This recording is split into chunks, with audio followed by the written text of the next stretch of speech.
Ano pala? Tubos na yan. Okay na ba yung 500? Okay naman, malaki na nga yun. Malaki ako. Hindi ba yung malayo rin pinanggalingan niya? Salamat boss. Ingat. Saan kayo umuwi? Ano lang boss, dasma? Ay, sakto pala. Sige. Oo. Ingat sir. Sige boss, salamat din po. Thank you, ingat. Sige, salamat mo. Look at this.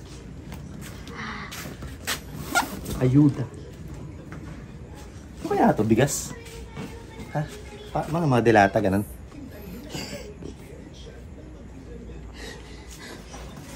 Sa wakas. Tagal natin inantay. Dumating na rin yung ayuda. Wala kay Mayor.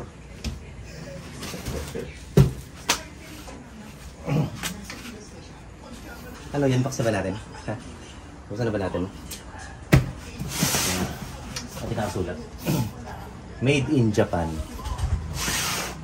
Okay, sa wakas na-deliver na yung Epexos na wala. Yan, box na nga natin to nung matapos na. Salamat dun sa nagpadala nito. Na-scam ako, na-scam. Yan naman ah. Hindi ba sabay-sabay? O isang ano? Parang hindi na lang. Doon ko sa... Oh. Alright guys. So, matagal-tagal tayong hindi nakapag-vlog ng nakaupo. In English, sit-down vlog. Actually, di ko na maalala kung ano yung last item na in-unbox natin dito sa loob ng bahay. And okay lang yun kasi kahit matagal na tayong hindi nag-unboxing, sobrang special ng i-unbox natin for today's video. So, dumating na yung item na in-order natin from Pedal Lane PH. Shoutout kay Sir, kay Sir Cedric. Okay, so dumating na yung item. Eto siya. Yes! Box from Shimano. Buksan na natin kung ano man yung laman nito. Of course, gamitan natin ng mayuwagang cutter. So, dahil bago yung item na i-unbox natin, bago din yung cutter. In-order ko to sa Pedal Lane PH. I think almost a month ago. And, yun nga, dumating na siya today. So, ito na yung laman ng box natin, guys. Yes! Shimano GRX. Okay. So, ano itong nasa pinakauna na to? So, mga 10 boxes daw to eh. Ang dami nating i-unbox pala. 10 boxes pala to. Okay. So, ilabas na natin yung pinakauna. Ito. Parang mamasa-masa pa. Anyway. So, itong unang box na i-unbox natin ay rear derailleur RD RX 820 na pang 2x12.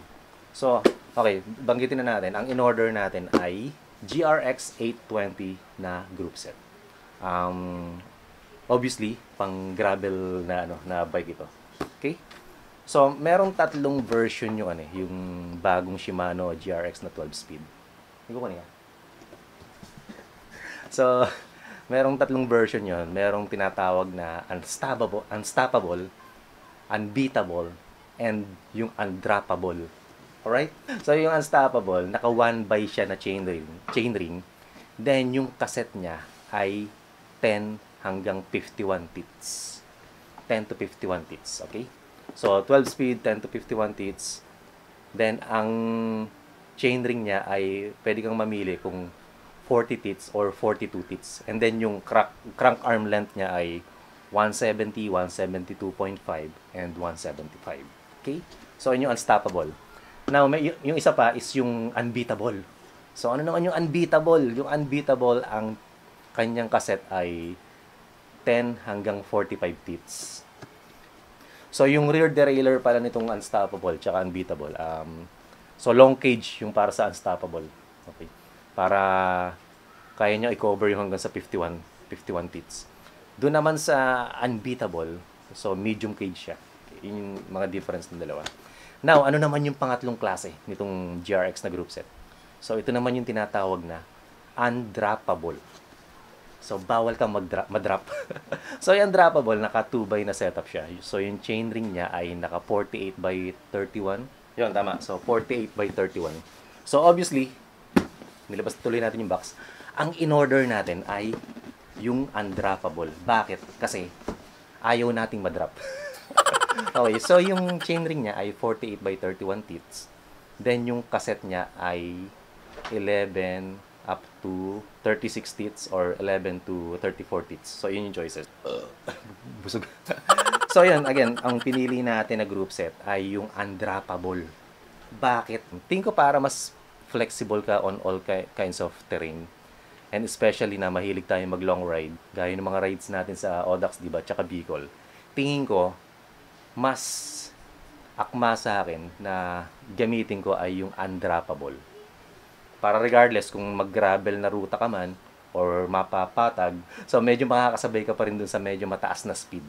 So unlike dun sa mga unbeatable tsaka unstoppable, most likely sa patag, medyo hirap ka nang makasabay sa matutulin na pacing.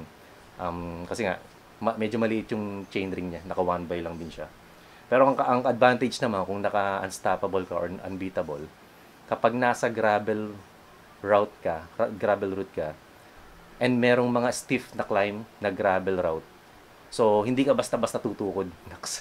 So kakayanin pa rin ng setup na yun. I mean, nung combinations niya. Kasi nga imagine naka 10 to 45 ka or 10 to 51.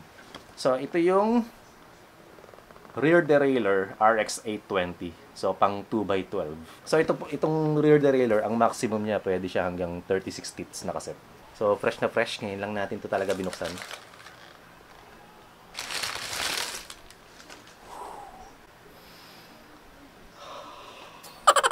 Bango. So ito yung RD. May nilagay sila dito na clutch. So ang tawag dito ay Shadow RD Plus. Ayun, ito yun. So, yung clutch na to, yung Shadow RD Plus, anong purpose nito? For sure, alam naman ng karamihan na kung paano. Pag naka-on yung clutch mo, hindi masyadong bouncy yung chain mo. Maiiwasan mo yung chain drop kasi mas stable na ngayon yung drivetrain mo eh. More stable means you have less chain bounce in the rear. Kahit maaldag yung ruta, yung chain mo stable. So, hindi siya masyadong nagbabounce. So, meaning, mas smooth pa rin yung shifting mo kahit medyo hardcore na yung nangyayari na padyakan, medyo hard. Isa pa kasing risky, baka mag-slap yung chain dun sa frame, sa chain stay. The RD is stable. You cannot move the RD backwards. Wala. Ayaw umikot. So, syempre, hindi naman kasi ceramic bearing to, kaya hindi siya ganun. Yung previous na GRX, 812 yata, or 810, parang medyo silver yung part na to eh. Pero ito, naka-all black na siya. So, ito yung clutch pala. So, wala pang nilalabas na Di2 na version itong GRX na 12 speed. Siguro baka next year.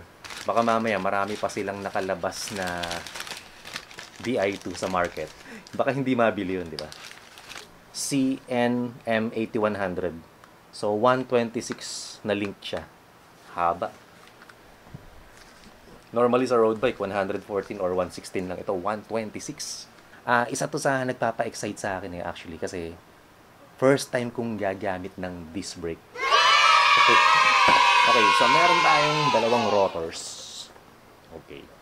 So, yung rotors na to ay 160mm. So, dalawang 160mm siya.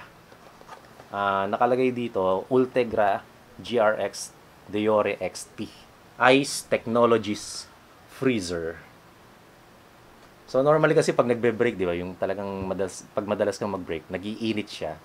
Tapos, madidinig mo na yung maingay na tunog pag nagbe-brake. So, ito meron siyang Ice Technologies.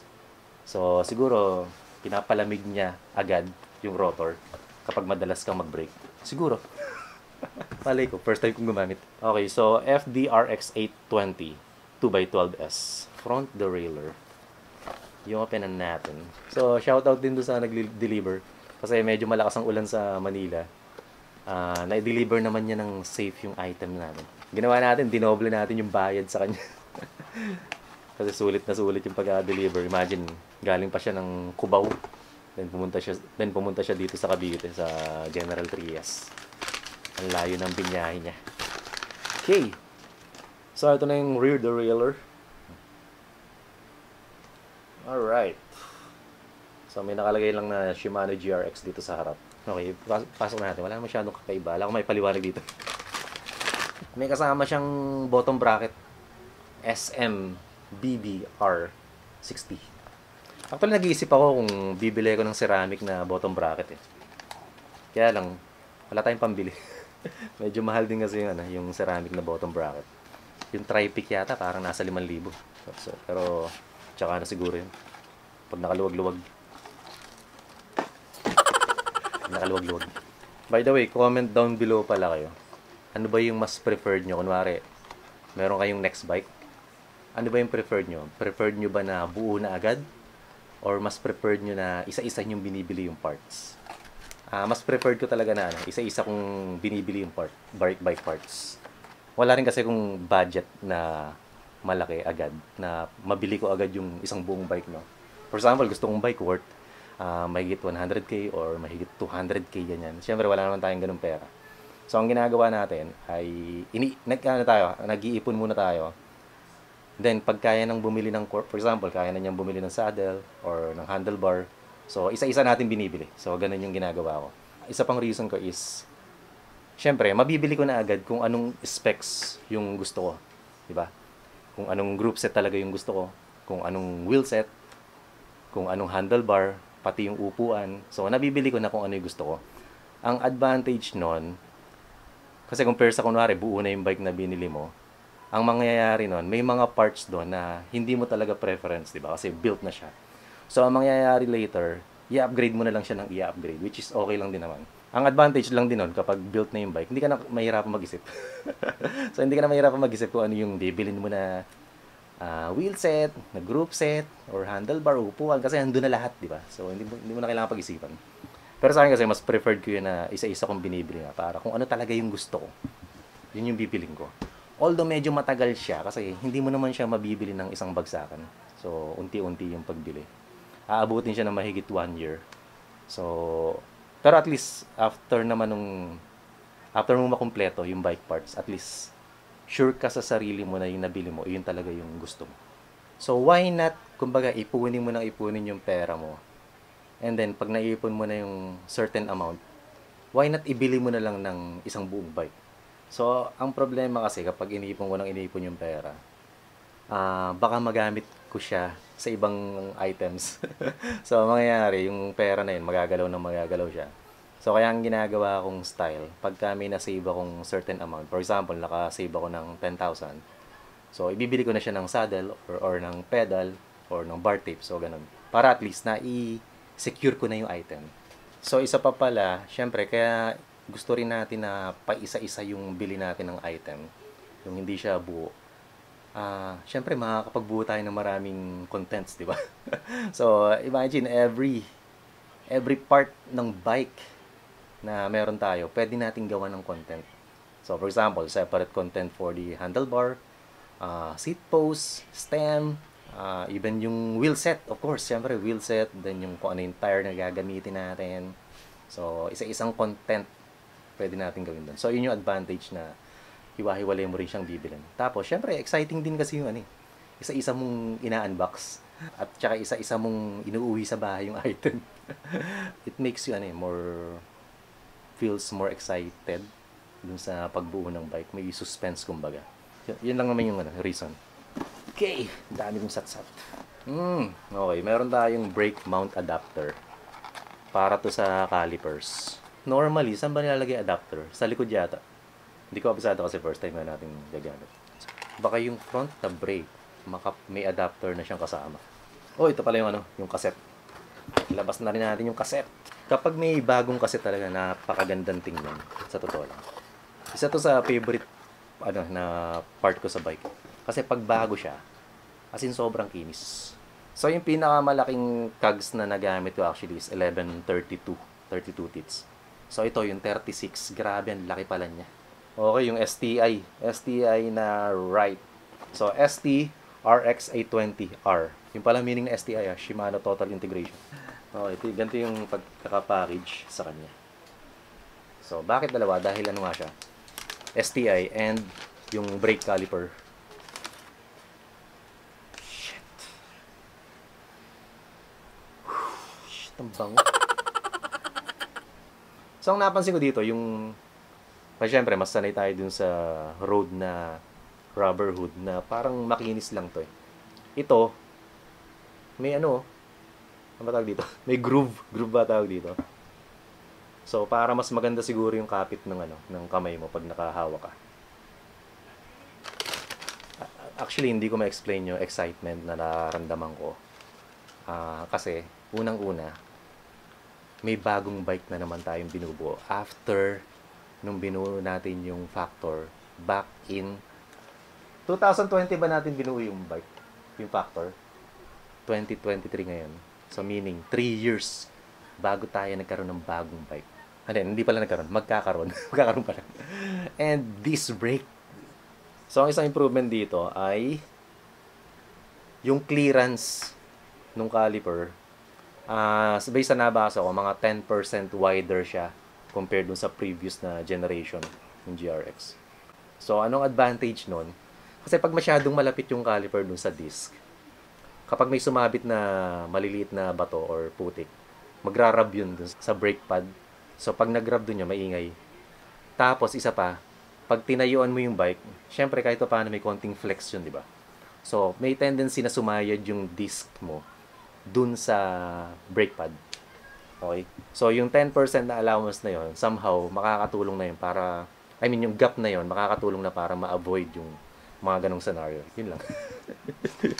Feeling magaling. Okay, STRX820L left. So, para sa 2x. So, merong isang option ng STI na ang magiging function niya ay pang on and off ng dropper post, yung sa seat post. Normally kasi merong separate na switch yung dropper post nilalagay din sa handlebar. So, dito sa GRX, merong option doon na yung STI mo, naka-integrate na dun yung pang-control ng dropper post, kung yung pag-on and off. So, itong version na to, hindi. Pang 2x lang siya. I-open na rin natin yung STI mismo kasi, syempre, gusto natin ma-check kung walang damage.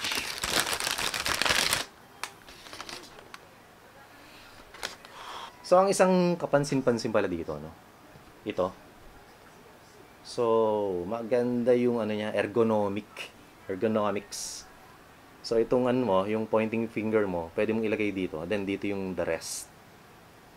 Di ba ang ganda ng pagkakahawak? Tapos, yung ano ba tawag dito? Lever. Hindi siya makinis actually. Medyo rough yung surface niya, which is tingin ko, importante siya. Kailangan kasi maganda yung hawak mo dito during hardcore. Hardcore? Feeling biker. Tingin ko maninibago talaga ako dito kasi ang taba niyang hawakan compared dun sa Di2 na pang road bike. Ang payat kasi nung hood nun, sobrang liit. So, yung front na caliper, may kasama na siya agad na ganito. Na mount for 160 or 180. Okay, dito na tayo sa pinakahuling box. Hinuli ko talaga yung best part. FCRX820 2x12, 48 to 31 teeth. Then, ang crank arm length niya ay 170 mm. So, sa road bike, ang ginagamit ko talaga ay 170. So, kaya 170 rin yung ginamit natin. Nice! Alright. Ano to? Yung lock.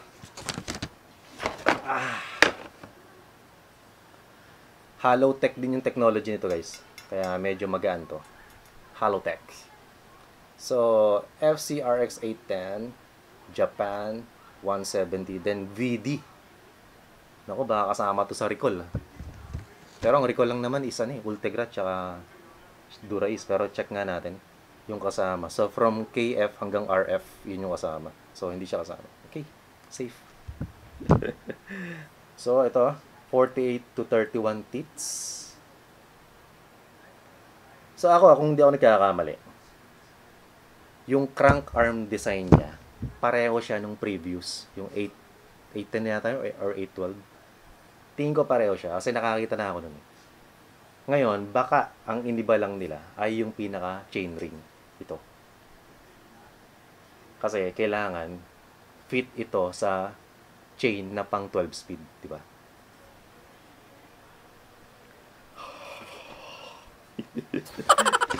Shout out again, Pedal Lane PH. Madaling kausap.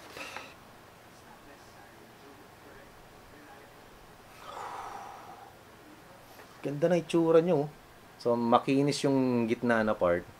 Tapos, yung top and bottom, rough. Kasi nga, pang rough road siya. Okay, balik na natin. So, ito yung bike na to. Meaning, pag binuo natin to, halos, yun na yun. Wala ka nang i-upgrade, di ba? Kasi binili mo na isa-isa, alam mo na kung ano yung gusto mo. Ang bukod tanging tingin ko lang ay pwedeng i-upgrade pa dito later is wala kasi siyang kasamang power meter. So, hindi natin alam. Baka in the future, baka bumili tayo ng power meter para dito sa group set na to. Kasi ang binili natin pedal ay